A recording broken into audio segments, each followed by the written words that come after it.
Hey, Carol, Dennis. Thanks for taking the call this morning. I hope you liked what you saw.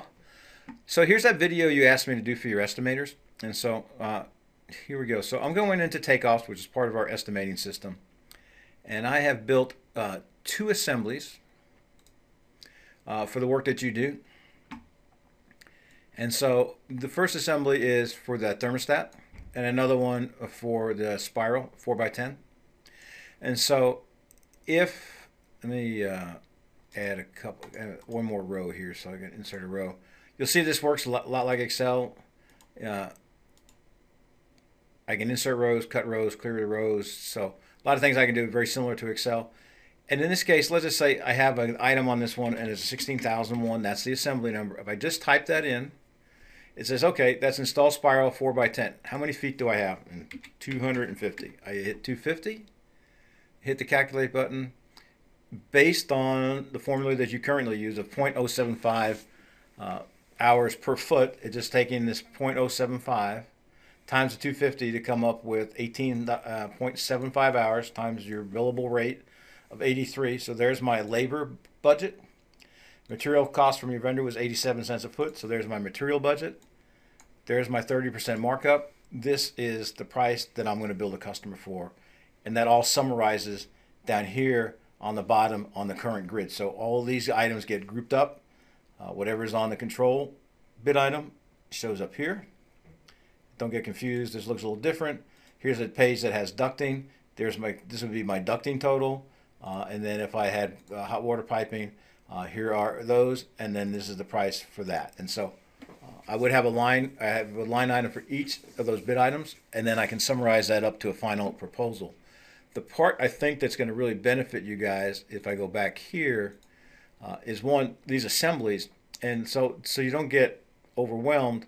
If I go to this assembly, it's very simple. Building an assembly is, what's the description? How do I measure it? What part numbers make up this assembly? And in this case, all of yours look like they just have two.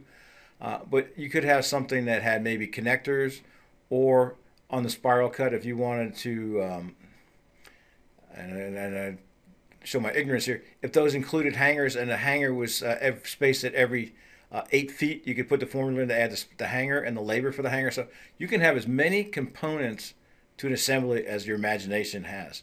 And so these can be very complicated and extensive, or they can be very short and like this, just a part and labor.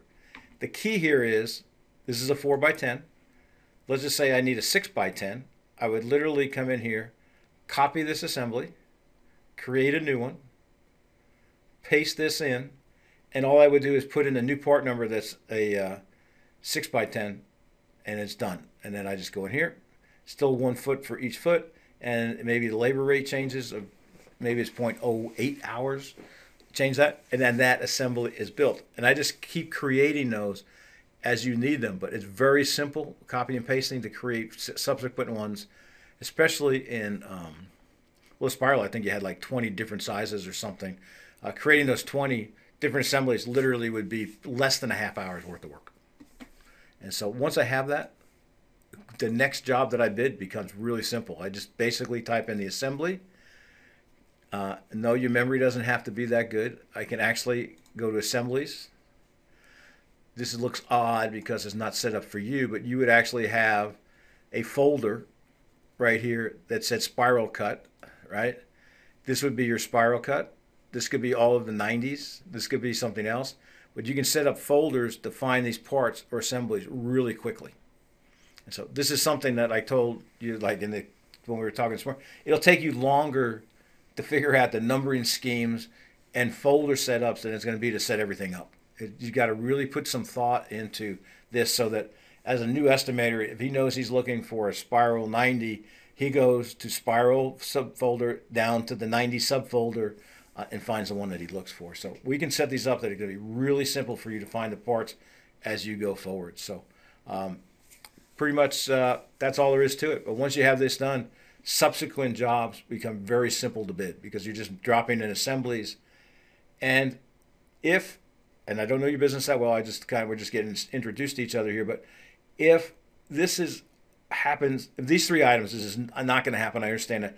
If these three things happen on every job, I would basically come up here, say export grid file, and I'm just going to call this spiral because I know how to type that, or I think I know how to type that.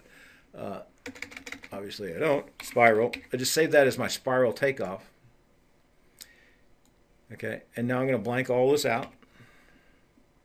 And now I say, oh, you know what? This is a spiral job. So I go in here, import grid file, go down here to the S's. There's my spiral takeoff. I do that, and it populates all that stuff in. Obviously, I would have saved it without the quantities in there. But you can save grids and templates. So if you have jobs that are similar, that it really, really is.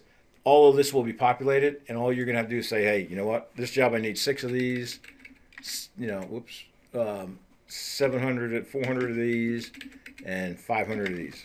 Done. And actually, I better change that back to 1.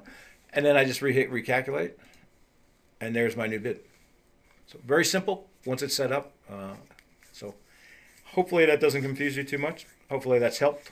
So anyway, give me a call if you need something. If your estimators want to jump online, I just have them give me a call, and I can kind of walk them through this in maybe more detail if that's what they need. Anyway, my name's Dennis. The company's called CFO On The Go. Sage 100 partner. We're actually number 2 in the country for Sage 100 contractors. So give us a call. Thanks.